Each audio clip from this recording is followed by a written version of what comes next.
무심불릭. 국민의 신뢰를 얻지 못하면 나라가 바로 서지 못합니다.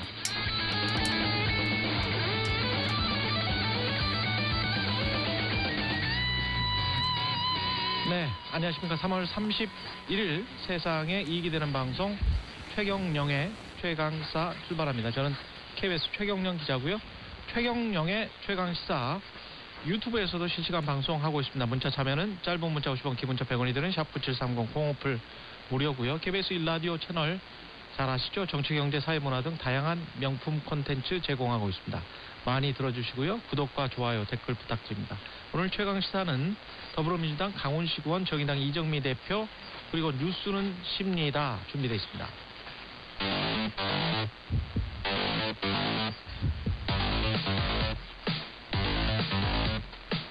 오늘 아침 가장 뜨거운 뉴스 언박싱. 네, 뉴스 언박싱 시작해 보겠습니다. 오늘은 확장판입니다. 민동기 기자, 김민하 평론가 나와 있습니다. 안녕하십니까? 안녕하세요. 예, 55분 20초까지 하는데 시간이 넉넉하다고 우리가 방심하면 안 되겠습니다. 예, 5개, 6개 정도 되나요? 오늘 5개 정도 되나요? 예, 다 끝마쳐 보도록 하겠습니다. 주미대사에는 조현동 1차관이 내정이 됐습니다. 외교부 1차관이 내정이 됐습니다. 일단 윤석열 대통령이 미국의 아그레망을 요청할 계획인데요. 예. 조 내정자는 대미 외교와 북핵 문제에 정통한 외교 관료로 일단 분류가 되는 그런 인물입니다. 이명박 정부 때 청와대에 근무를 했었는데요. 대외전략비서실 선임행정관으로 근무를 했었거든요. 당시 대외전략비서관이 지금 김태효 국가안보실 1차장입니다. 예. 그래서 김태효 라인으로 분류가 되기도 하는 그런 인물인데요. 예. 어찌됐든 지금 외형적으로는 이번 인사파동이 좀 마무리가 되는 그런 형국이긴 한데 우려의 목소리도 나오고 있습니다. 왜냐하면 지금 외교비서관, 신임 외교비서관이 이충면 외교비서관인데요. 이 이충면 외교비서관도 이명박 정부 때 청와대에서 김태호 차장과 일을 했었거든요. 예. 그러니까 지금 외교비서관도 김태호 라인으로 분류가 되고 있고. 외교비서관도. 네, 그리고 지금 신임 외교비서관. 그렇습니다. 예. 그러니까 사실상 지금 이 윤석열 정부의 대외 정책이라든가 외교 안보 정책을 김태호 1차장이 꾸려가는 것 아니냐. 이제 이런 지금 우려가 지금 나오고 있습니다. 이게 사실은 이런 사람들이 임명이 된 이런 인사들이 이분들도 다 능력이 출중한 북미 과장했던 분들이죠. 맞습니다. 잘린 분들 아니 보직 해임된 분들도 다 아니, 또는 사퇴한 분들도 네. 다 외교관 출신들이고 북미 과장 출신들인데 그런데 이 인사가 나오기 전에 출입 기자들 사이에서 김태호 라인이 약진할 것이다 그 이야기가 분명히 있었거든요. 그렇습니다. 그리고 난 다음에 똑같은 인사가 났기 때문에 뭔가 김태호, 김성한, 안력 이 갈등설이 더 신빙성이 있어지는 그런 인사가 나왔습니다. 그러니까 지금 조태용 국가안보실장이 신임 국가안보실장으로 임명이 됐잖아요. 예. 그러니까 김태호 국가안보실 1차장하고 어떻게 관계 설정을 하느냐 그리고 어떻게 역할 분담을 하느냐에 따라서 조금 달라질 수도 있습니다만 예. 지금 외교비서관이라든가 주미대사가 다 지금 김태호 라인으로 지금 채워졌기 때문에 신임 조태용 국가안보실장의 어떤 그 역할이 상당히 좀 입지가 축소가 되지 않을까 이런 전망도 있습니다. 그러니까 좀 조태용 신임 실장은 기분이 이상하겠죠. 예. 아무래도 왜냐하면 보통 이런 어떤 조직 내에서 어느 쪽하고 어느 쪽이 막 이렇게 어떤 갈등을 벌여서 그게 알력이 되고 그것 때문에 일이 안 됐다라고 하면은 양쪽을 모두 사실은 배제하는 게 맞지 않습니까? 그리고 그렇죠. 그 양쪽을 배제하고 나머지 이렇게 좀 일을 꾸려나갈 수 있는 사람을 위주로 진영을 짜는 게 맞는데 지금 굉장히 명확하거든요. 소위 말하는 김성한 실장을 중심으로 한 사람들은 쭉 밀려나는 것이고 그리고 김태호 1차장은 이 모든 논란에 그러니까 김성한 국가안보실 최대 1차장인 거지 않습니까? 직급이. 그런데 이분은 자리를 지키고 오히려 이분과 뭔가 직연이 있거나 생각이 비슷한 사람들이 쭉 이제 들어온다라고 하는 것은 그러니까 실세가 누구냐 이거를 보여주는 것이고 그 실세 위에서 이제 직급상 위에 있어야 되는 조태영 실장이 자기 역할을 잘할 수 있을 거냐는 상당히 이제 의문이 들 수밖에 없죠. 뒤집어 얘기하면 김태호 1차장이 그동안 이 이명박 정권 시절에도 이명박 정권 시절에 많은 어떤 외교 관련 전문가들이나 이런 분들보다도 훨씬 더 극단적인 어떤 생각을 가지고 있다라는 평가를 그때도 많이 받았습니다. 특히 일본 문제와 관련돼서. 그런데 이번 부분과 관련돼서 이제 좀 그래도 김성한 전 실장이 완전히 다른 의견이었던 것도 아니고 어떤 속도 조절이냐 아니면 지금 뭐 해버릴 거냐 이 정도 차이였을 거거든요. 조금 더 신중하게 가자는 입장이었다고 언론에 보도가 되고 있습니다. 그렇죠. 네. 속도 조절론. 근데 그 정도였는데도 이런 방식으로 한쪽을 확 밀어주는 이러한 인사를 한다는 것은 앞으로 우리 정부의 외교 안보 정책이 어디로 갈 것이다라는 게 더더욱 명확해지고 있다 이렇게 봐야 되는 것이죠. 그리고 나서 뭐 성과가 났다. 그래서 김태효가 밀었다고 하는 일괄적으로 이렇게 타결해야 된다. 그리고 빨리빨리 일을 처리해야 된다. 이게 성과가 났다. 그래서 김태효의 말이 맞는 것 같다라고 지금 결과가 그런 식으로 가고 있으면 그것도 또 합당한 인사가 될 수도 있겠죠. 네. 근데 일본이 전혀 그렇게 나오지를 않고 있잖아요. 그래서 지금 일본 언론들은 계속해서 일본 정부 관계자 말을 빌려가지고 뭐 한일 정상회담 때 이런 얘기를 했느니 뭐 후쿠시마 수산물 얘기를 했느니 뭐 독도 얘기를 했느니 계속 후속 보도가 나오고 있지 않습니까? 그렇죠. 지금 대통령실에서는 오보다라고 강력 부인을 하고 있습니다만 그럼에도 불구하고 일본 언론은 계속 보도를 하고 있는 그런 상황이기 때문에 논란이 더 확산이 될 가능성이 좀 있습니다. 그러니까 일본 언론이 보도를 하는 게 어제도 말씀드렸는데 근거가 제로일 수는 없는 거예요. 언론 보도라는 게. 그래서 어제도 말씀드렸는데 대통령이 그 한일 의원들 만나는 자리, 일본 의원들 만나는 자리에서 이제 한 얘기는 후쿠시마 오염수 배출 문제와 관련돼서 이제 이 IAEA 등이 검증을 할 때 한국 전문가가 들어가서 검증을 같이 한다고 하면 그러면 우리도 그 결과에 대해서는 신뢰할 수 있는 그런 방식도 가능하지 않겠느냐 이렇게 얘기했다는 건데 그게 이렇게 들으면은 그러면 그런 방식을 취해주면은 이 후쿠시마 오염수 배출도 가능한 것이고 나아가서는 후쿠시마산 수산물 수입도 가능한 거구나 이렇게 들을 수도 있는 것이고 그렇죠. 또 이렇게 보면은 뭔가 일본이 요구를 하는데 완곡하게 뭐 거부를 했나 보다 이렇게 들을 수도 있는 것이고 이게 사상의 여지가 있는 말들이거든요. 그렇죠. 그러니까 일본은 자기들이 유리한 방식으로 지금 그것을 보도하고 있는 것인데 그러면 사실 우리가 이런 보도가 막 나오고 뭐 이런 과정에서 대통령실이 명확하게 그런 얘기 아니었다 이런 뜻이었다라고 명확히 해주는 게 중요합니다. 근데 지금 대통령실이 또 후쿠시마 이 수산물 수입 문제에 대해서 어제 밝힌 바는 절대로 들어올 일이 없다 이렇게 얘기한 거잖아요. 근데 절대로 들어올 일이 없다라는 건 앞으로의 일인 것이고 대통령이 거기서 무슨 말을 했냐? 저게 지금 어떤 취지로 얘기를 한 것이냐. 그렇죠. 이거는 또 이 정확한 해명을 안 하니까 그러니까 논란이 커지고 있는 거거든요. 근데 야당은 그러면 국정조사를 해봐야 되겠다. 무슨 그렇죠. 말을 했는지.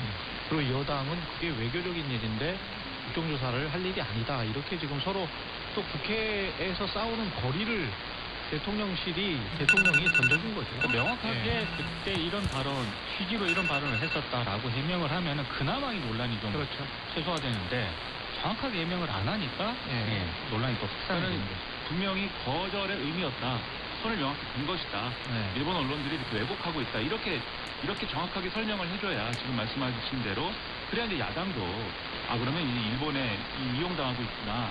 이런 쪽으로 해가지고 비판을 하거나 할 텐데 지금 국정조사를 하자 이런 거는 제가 볼 때는 이런 외교 사안에 대해서 특히 정상 간 이제 어떤 회담에서 연결된 어떤 일정으로 나온 얘기를 국정조사하고 이런 거는 사실 상식적이지 않거든요.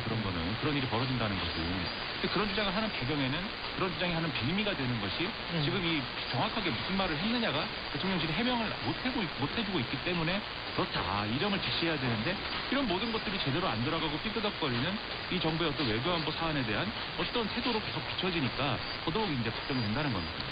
그리고 50억 클럽 특검법이 법사위에 상정이 됐고 상정되기 바로 직전에 박영수 전 검사, 박영수 변호사 압수수색 들어갔고 그랬네요. 네. 예. 일단 50억 클럽 특검법은 새 법안이거든요. 간단히 말씀드리면 편하게 말씀드리면 민주당 안이 있고 정의당 안이 있고 기본소득당 안이 있습니다. 예. 일단 공통적으로 대장동 개발 사업의 불법 의혹, 50억 클럽 관련자들의 불법 자금 수수 의혹 등을 수사 대상으로 삼고 있는데 묘하게 또 차이가 있습니다. 일단 진성준 민주당 의원 아닌 민주당 의원 안을 보면은요. 수사 대상에 천화동인 3호 소유자 등이 포함이 됐거든요. 예. 천화동인 3호 소유자가 김만배 씨 누나입니다. 그렇죠. 이 김만배 씨 누나가 윤석열 대통령 부친이 살던 서울 연희동 주택을 또 19억에 구입을 했지 않습니까? 그러니까 상황에 따라서 윤 대통령 쪽으로 이제 수사가 확대될 가능성이 있기 때문에 국민의힘이 반발을 하고 있고요. 예. 또 용해인 의원 안을 보면은 부산저축은행 불법 대출 수사 당시에 대장동 개발 사업 관련자 수사가 제대로 이루어지지 않은 의혹이 또 수사 대상에 들어가 있습니다. 당시 수사 담당자가 윤석열 대통령이었지 않습니까? 그렇습니다. 역시 이제 국민의힘이 이건 굉장히 반대를 할 가능성이 크고요. 가장 큰 거는 이제 특검 후보 추천권인데 민주당은 쉽게 말씀드리면 민주당이 특검 후보 추천권을 갖도록 했는데 나머지 두 안은 이른바 비교섭 단체 있지 않습니까? 비교섭 단체가 가져야 된다. 뭐 이런 입장 그런 상황인데 법안 처리 방식 역시 동상이몽이기 때문에 이 추진 과정에서 좀 난항이 예상이 되고 있습니다. 저는 이제 뭐 특검 법안이야 이제 수사 범위와 지금 추천 방식 두 틀을 놓고 협의를 해가면 되는 것이고 국민의힘의 동의 여부는 사실 수사 범위에 대해서는 제가 볼 때는 뭐 늘 말씀드립니다만 그렇게 큰 이견을 가지고 싸울 문제가 아니에요. 그 정의당 안으로 해도 사실은 수사 범위는 왜냐하면 새로운 이제 어떤 좀 수사 과정에서 새로운 사실이 밝혀졌을 경우에 그 대목에 대해서 수사 범위에 특가할 수 있다. 이 조항이 들어가 있기 때문에 상관없는 추천권이 핵심으로 보이고 그리고 지금 당장 봐도 이제 검찰이 박영수 전 특검을 강제 수사를 하는 걸 보면 특검을 하기 시작하면 당연히 이 부분도 봐야 되는 것이고 그리고 한기자는 지금 압수수색을 한 거는 특검을 막으려고 하는 거 아닐까요? 그게 이제 그 다음 얘기인데 특검에 대한 얘기를 하니까 지금 말씀드리는 건데 요거를 가도 어차피 특검이 만약에 받아들여지면은 이 부분까지 수사를 안 할 수 없는 조건이 있는 건 되어 있기 때문에 수사 범위와 관련돼서는 그렇게 뭐 굉장히 불리하는 그런 부분이 없다고 봅니다. 다만 그러면 특검을 받을 수 있는 다른 조건이 되는데 그게 수사를 이제 받으면 되는 겁니다. 잘할 수 있다.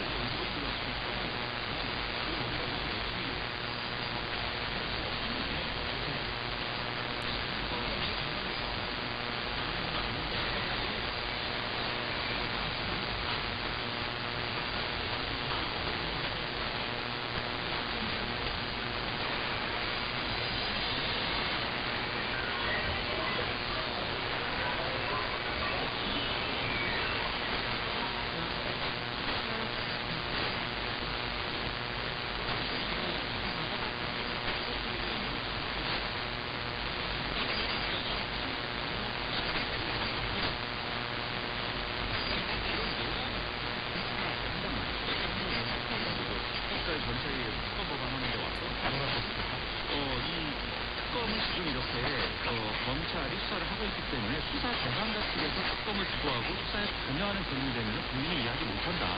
여기서 말하는 수사 대상자라는 거는 이재명 대표가 민주당 얘기하는 거거든요.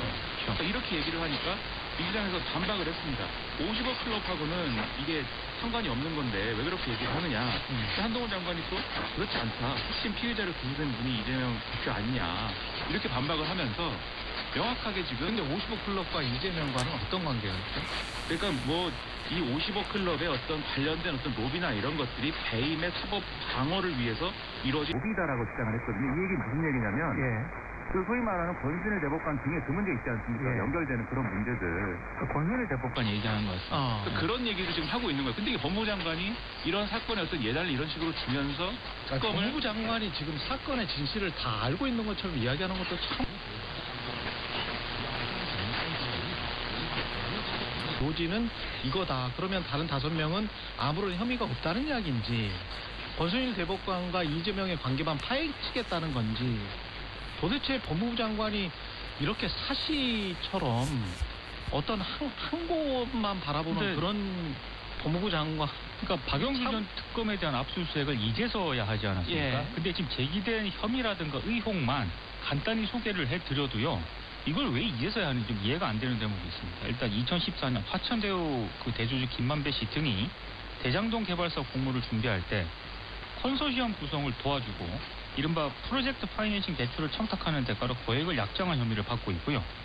그리고 지금 이외에도 여러 가지 의혹이 있는데 2015년 7월부터 이른바 특검으로 임명되기 전까지 화천대유 고문으로 있으면서 2억 5천만 원 받지 않았습니까? 네. 언론에 많이 보도됐습니다. 그리고 딸이 3년가량 화천대유에서 근무하면서 11억을 받았고요. 대장동 아파트를 분양을 받아서 8억가량의 시세 차익을 얻었다는 의혹도 받고 있습니다. 이뿐만이 아니고 박 전 특검의 인척인 대장동 분양업자 이모 씨 있지 않습니까? 이 이모 씨를 통해서 김만배 씨와 자금 거래했다는 의혹 이 등등을 받고 있거든요. 근데 이제서야 압수수색을 박영수 했습니다. 특검 같은 경우도 녹취록에 다 나오잖아요. 다 대장동 딸 녹취록. 이름도 박땡땡 해가지고 나와요. 그렇습니다. 사실은 그리고 뉴스타파 같은 경우에 그 박땡땡이라는 이름을 다 공개를 했습니다. 지금 파일에 보시면 다 나와 있습니다. 그래서 박영수의 딸 이름까지 다 이야기를 언급을 하면서 네. 그 대장동 일당들이 언급을 하면서 얼마를 주네 마네 다 나오지 않습니까? 맞습니다. 근데 그걸 이제야 수사를 하면서 뭐 이게 정치적으로 우리는 정말 공정하게 지금 하고 있는 건데 왜 특검하느냐 이런 식으로 말하는 게 국민들이 납득할 수 있을까요? 지금 박영수 전 특검이 200억을 약속받았다. 여기까지 지금 언론에 얘기를 하고 있는 거잖아요. 네. 그런데 이 압수수색을 하고 나서 이 하는 과정에 법무부 장관이 특검은 안 된다라는 얘기를 굉장히 정치적인 프레임으로 했다는 거는 오히려 보는 사람 입장에서는 그럼 이 압수수색 지금 나서는 게 지금 말씀하신 대로 대단히 늦었는데 이 압수수색 지금 나서는 게 오히려 어떤 정치적인 거 아니냐 그냥 이렇게 보게 되는 거거든요. 그렇죠. 그래서 법무부 장관이 말 조심해야 된다. 이게 오히려 정치적인 것과 거리를 두는 발언을 해야 되는 그런 입장인데 오히려 정치적인 이 의제로 이걸 막 끌고 간다. 그러면 안 된다는 겁니다. 한동훈 장관도 본인이 뱉은 말 때문에 계속 지금 발목을 잡게 되는 상황이 앞으로 더 올 것 같습니다. 지금도 이미 오고 있는데 예, 날씨와 교통 정보 듣고 나서 다시 언박싱 이야기 하겠습니다. 날씨 정보입니다. 건조주의보가 발효된 전국 내륙과 강원도 영동을 중심으로 대기가 매우 건조합니다. 어제 바람이 유난히 강했던 영동 지방으로 산불이 잇따라 발생했습니다. 횡성, 화천, 평창, 강릉 등의 산불이 발생했는데요. 낮 동안 바람이 강해지면서 작은 불씨가 큰 불로 번질 수 있으니까 화재 예방에 유의하셔야겠습니다. 오늘 맑은 가운데 일교차 큰 날씨 되겠습니다. 낮 기온이 어제보다 더 오릅니다. 서울 23도, 대전 25, 전주는 24도의 낮 기온 예상되고요. 내일은 서울의 낮 기온 26도, 모레는 25도로 조금씩 더워질 것으로 보입니다. 내륙을 중심으로 일교차는 계속 크겠고요. 또 모레부터는 지금 대기가 정체되면서 쌓인 미세먼지가 조금 해소될 것으로 보입니다. 지금 서울의 기온은 7.9도입니다. 날씨 정보였고요. 다음은 이 시각 교통 상황 알아보겠습니다. KBS 교통정보센터의 임초희 씨입니다. 네, 이 시각 교통정보입니다. 벌써 3월의 마지막 날입니다. 금요일인 만큼 다른 요일 출근길보다 수월한 편인데요. 상습 정체 구간 중심으로 어렵습니다. 서울 시내 강변북로 구리 방향은 행조대교부터 동작대교까지는 많이 밀립니다. 넉넉히 1시간 정도 걸리고요. 올림픽대로 잠실 방향은 행조대교에서 월드컵대교, 다시 성산대교부터 한강대교까지 답답합니다.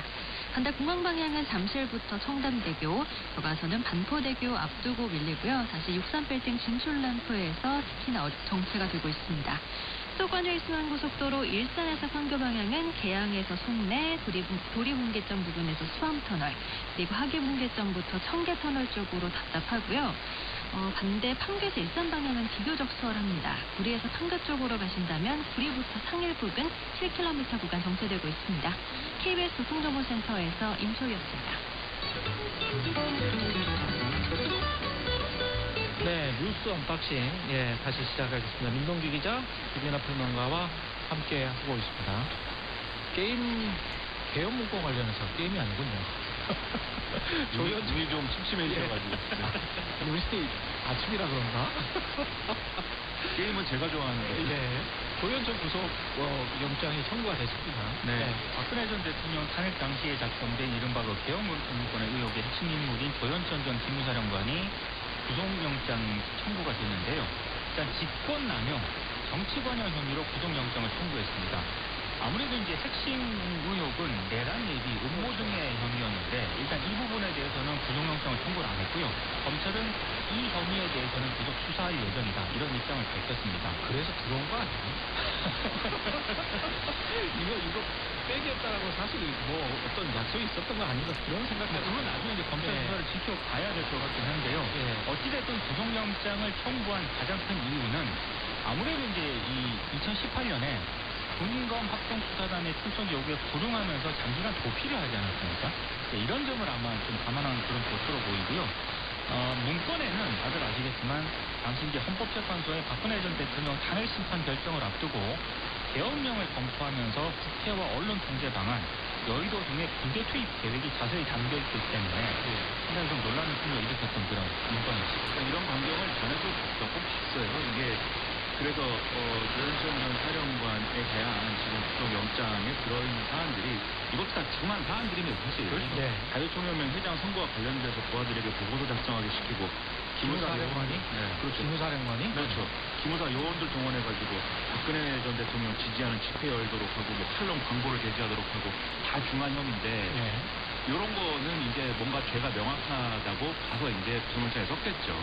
근데 요걸 그러면 수사하고 그냥 끝나는 거냐? 그렇지 않을 겁니다. 아무래도 국민 여론에 굉장히 집중된 사안이고 그렇게 하고 끝내면은 다들 또 봐주기냐 이렇게 할 거잖아요. 내라는 뭐라는 더 큰 게 있는데 요거 수사하고 그냥 때우는 거냐. 그렇기 때문에 요걸로 구속을 하고 신병 확보를 한 다음에 지금 이 기소 중지되어 있는 요 사안 내라는 뭐 이 사안에 대해서 윗선 수사나 이런 것들을 막 하는 어떤 액션들을 막 하겠죠. 그런데 그게 아마도 잘 되지 않을 것이지 않을까 이런 생각이 듭니다. 그게 잘 안 돼서 결론적으로는 이렇게 열심히 노력을 했으나 앞서 말씀드린 혐의가 좀 확실한 것은 기소를 하는데 나머지는 이제 기소가 안 되거나 또는 기소를 했지만 재판에서 명확하게 증명되지 않거나 그러한 과정으로 지금 가고 있는 게 아닐까라는 의심이 있어요. 이러한 의심이 현실이 되지 않도록 최선을 다한 수사를 해주시기 바랍니다. 예. 그리고 하영재 의원, 국민의힘 하영재 의원의 체포 동의안 가결이 됐습니다. 어제 국회를 통과했습니다. 재석 의원 281명 가운데 찬성이 160표였고 반대가 99표, 기권이 22표였거든요. 반대가 99. 네. 예. 하영재 의원은 지난 2월 지방선거를 앞두고 공천을 도와주는 대가로 경남 도의원 예비 후보자들로부터 7천만 원을 받은 혐의 등을 받고 있는데요. 일단 민주당에서는 제1야당 대표를 상대로 한 검찰의 정치 탄압하고 여당 의원의 공천 송금 의혹은 비교 대상이 될 수 없다. 그러면서 뭐 소신껏 해결, 자유투표, 의원들 자유투표에 바뀌었습니다. 네. 반면에 이제 국민의힘 의원들 같은 경우에는 표결을 앞두고 불체포특권 포기 서약을 몇몇 의원들이 받았거든요. 네. 그래서 가결 분위기 쪽에 상당히 좀 무게중심을 실었는데 뭐 이거는 뭐 다들 아시겠지만 결국에 민주당 이재명 대표를 압박하기 위한 그런 조절 아니냐 이렇게 해석이 나오고 있는데요. 근데 어제 이 결과를 놓고 또 국민의힘과 민주당이 서로 내탓 공방을 벌였습니다. 이게 왜냐하면 부결표 반대가 99, 기권이 22표지 않았습니까?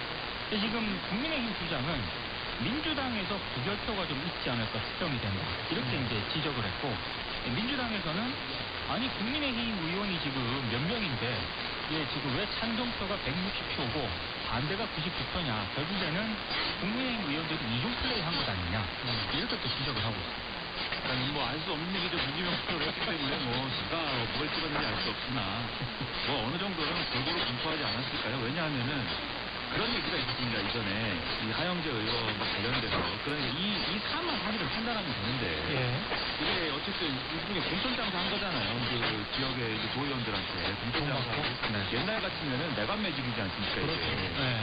그러니까 이런 행위를 한 거에 대해서 그게 뭐 이런 어떤 한동훈 장관이 여기서 사실 나오는데 그러니까 이런 그 정도의 혐의가 있다고 하면은 당연히 체포동의안을 발견시켜야 되지 않겠는가 또는 아니 검찰이 이거 좀 무리하게 본 것 같은데 부결해야 되지 않겠냐 이 판단만 하면 되는데 온 정치적 능력이 다 붙다 보니까 이재명도 있는데 사실은 이게 그런 얘기가 있었어요. 드러나지 않는 잘 얘기 안 하는 부분인데 하영재 의원이 지역구가 이제 이 영남이지 않습니까? 그렇죠. 여기가 이제 이렇게 이 의석을 잃고 나면 경남 사천, 남해 하동 요 부분인데. 그쪽이군요. 네. 여기 누가 나가게 되냐 그러면 누군가 나가야 되지 않습니까? 또 공천이 돼야 되지 않습니까? 그러니까 국민의힘 내부에서는 그런 얘기도 있다는 거예요. 이거 누군가를 이제 그 전당대회 때도 내정하고 그렇죠. 그런 얘기가 그러니까 이게 없는 죄를 집어씌우는 건 아니지만 이런 그림들이 있는 거 아니냐. 아무래도 좀 공교롭게 이렇게 됐으니 그렇죠. 이 기회에 그러니까 전당대회 때도 그런 얘기가 많았던 거잖아요. 대통령이 원하는 이런 사람들을 국회에 보내고 싶어서 무리해서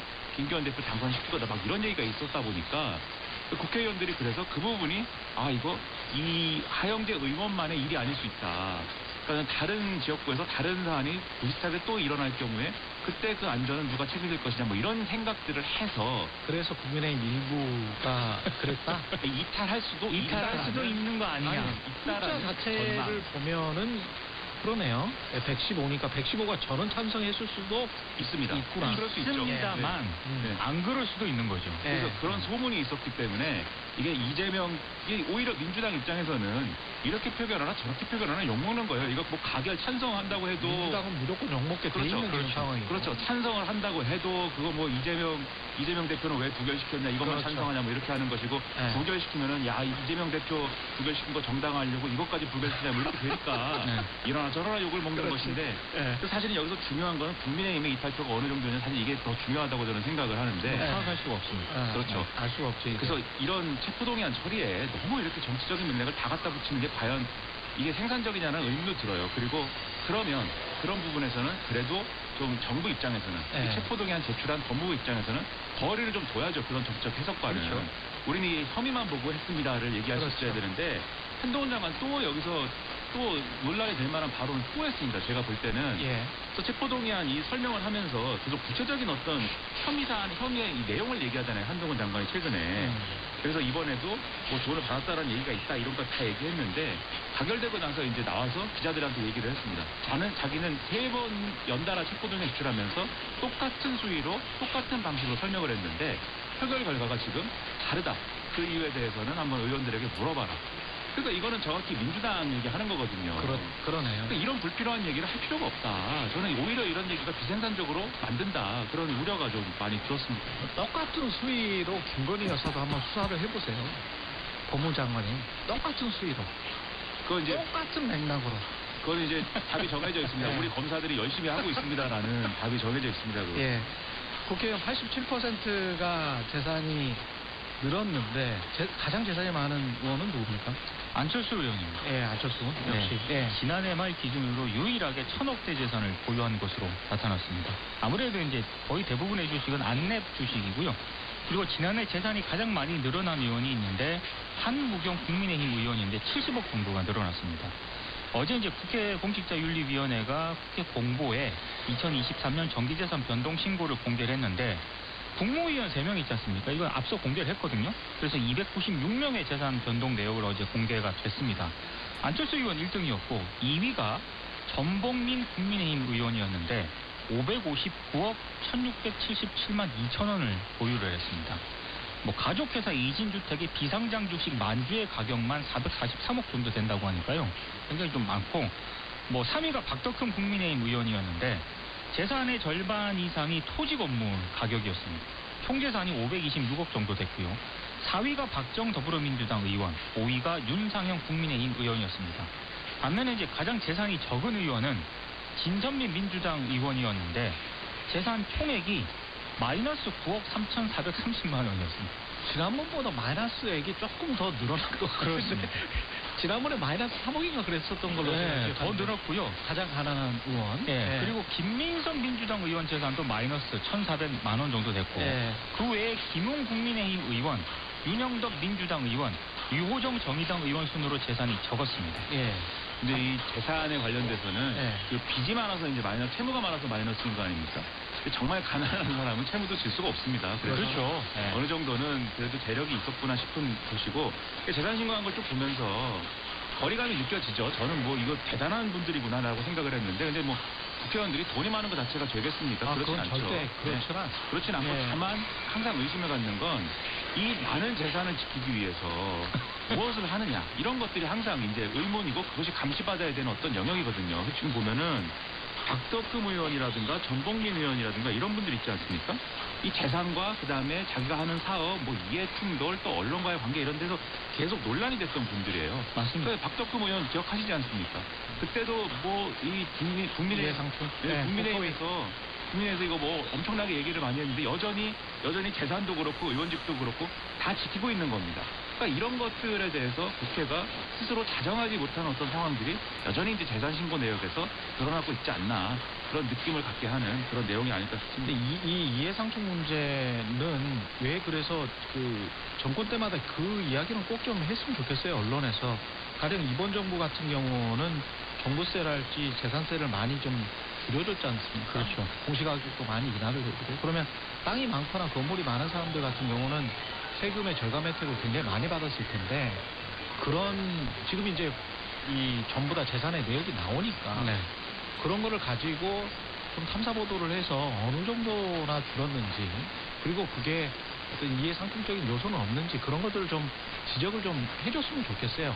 어떨 때는 지적을 하고 어떨 때는 지적을 안 하기 때문에 이것도 좀 일관성이 근데 있었으면 지금 좋겠어요. 국회의원 어제 공개했고 용산 대통령실 참모진 재산 공개도 이제 먼저 공개됐잖아요. 예, 근데 대부분 재산이 늘어났더라고요. 그렇죠. 어떻게 재산을 불릴 수 있는가? 국민들에게 좀 일단 강사. 예. 아니, 재산도 돈이 있어야 불리나 봐요. 맞아요. 이 말은 맞아요. 돈이 없으면 재산을 불릴 수가 없습니다. 종잣돈이 있어야 됩니다. 재산이 안 불어나요, 제가.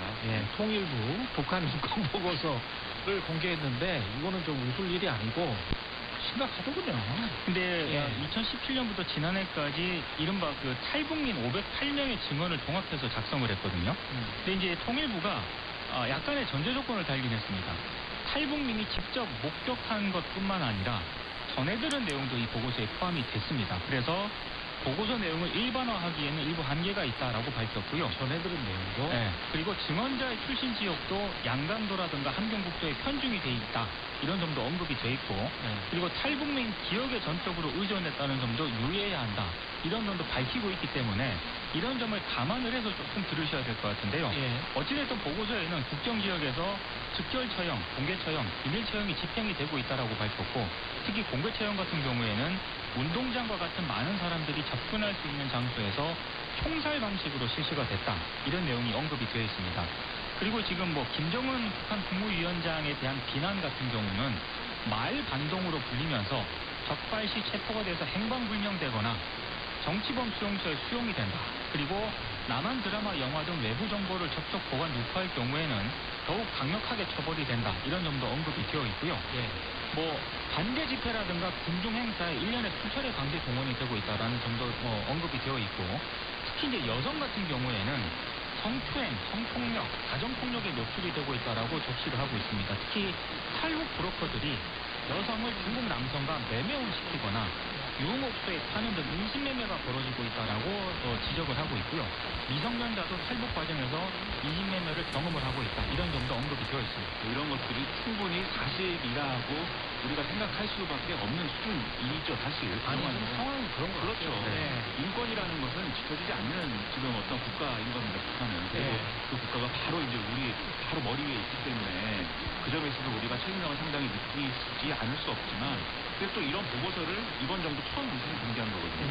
그 이전에 비공개로 작성했는데 공개를 안 한 이유도 나름대로 있습니다. 그거는 북한에 불종을 해서가 아니라 그분들의 북한에 고통받고 있는 이런 사람들의 어떤 인권 상황을 개선시키기 위해서라도 북한의 변화가 필요하기 때문이고, 그 변화를 이끌어내기 위해서는 어떤 종류의 외교적 노력이나 이런 것들이 같이 있어야 되기 때문이란 말이죠. 그래서 이번에 공개한 게 남북관계의 어떤 뭐 갈등 요소가 아니라 그러한 인권의 개선으로 이어질 수 있도록 하는 그런 계획까지 보완해서 이 정권이 뭐 노력을 해줘야 되겠다. 그런 생각이 좀 들게 됩니다. 그리고 트럼프 전 대통령이 미국 역사상 처음으로 기소가 됐다는 소식 전해드립니다.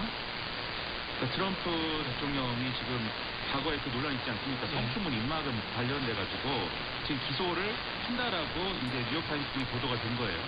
기소한다는 게 이제 대배 시범 제도기 때문에 대배 시범들이 기소 결정을 했어요. 그렇죠. 결정을 했다라고 보도를 했는데 그러면 트럼프의 선거 출마는 상당히 어려워지겠지만 지지자들은 더 극성스러워질 것이고 그 지지자들이 공화당이 누굴 지지하느냐 이걸 앞으로 지켜봐야 될 것 같습니다. 뉴스 언박싱 민동기 기자, 김민아 평론가였습니다. 고맙습니다. 고맙습니다. 잠시 후 2부에서는 더불어민주당 강훈식 의원, 정의당 이정미 대표 차례로 만나보겠습니다. 회사의 가장 중요한 게 함께 일하시는 겁니다. 든든한 인재도 구하고 회사 운영도 함께 고민해야죠. 사장님, 아직 모르세요? 청년을 수용하는 중소기업을 도와주는 청년 일자리 도약 장려금. 올해부터 2년간 1,200만 원으로 더 크게 지원합니다. 청년에겐 기회를, 기업에겐 인력을. 청년 일자리 도약 장려금. 쉬어 포기하고 싶었어. 일하고 싶은데 내 자리는 없는 것 같았어요. 그런데 청년 일자리 도약 장려금 덕분에 제 자리를 찾았어요. 청년에겐 기회를, 기업에겐 인력을. 청년 일자리 도약 장려금. 올해부터 2년간 1,200만 원으로 더 크게 지원합니다. 지금 검색창에 도약 장려금을 입력하세요. 지금 뭐 건물 하나 A동, B동 이렇게 무너진 것을 봤는데 이런 건물 큰 현장에서 내가 무엇을 할 수 있는가, 내가 어떻게 이것을 헤쳐나가야 되나, 어떻게 도움이 될 수 있을까, 그런 생각이 강력하게 생각이 들었습니다. 2023 KBS 연중기 기억을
예보가 나와 있습니다. 주말 동안 촬영하시는 분들 산불도 화재 예방에 신경 쓰셔야겠습니다. 서쪽에서 동도 이동하는 이동성 고객의 영향을 지속적으로 받고 있습니다. 날씨 변화가 월요일까지는 없겠습니다. 눈곱이 겉으로 맑겠습니다. 오늘 낮 기온은 서울 23도, 부천 25도, 전주 24도 등 전국적으로 18도에서 27도로 어제보다 높겠고요. 내일부터는 좀 덥겠습니다. 서울이 26도까지 오르는 등 16도에서 27도 분포, 모레도 서울이 낮 기온 25도로 예상됩니다. 내일 아침 서울의 기온은 10도 정도로 보고 있는데요. 일교차가 계속해서 20도 안팎까지 내일 크게 납니다. 건강관리에 유의하셔야겠습니다. 대기가 정체되면서 미세먼지가 연일 날쌘입니다. 오늘도 수도권과 영남지역 나쁨 단계가 되겠고요. 오전 동안에 영도와 충청도도 나쁨 단계 예고되어 있습니다. 오늘 아침까지는 계속 바깥 먼바다에 물결이 나타났습니다. 지금 서울의 기온은 9.9도입니다. 강혜종입니다.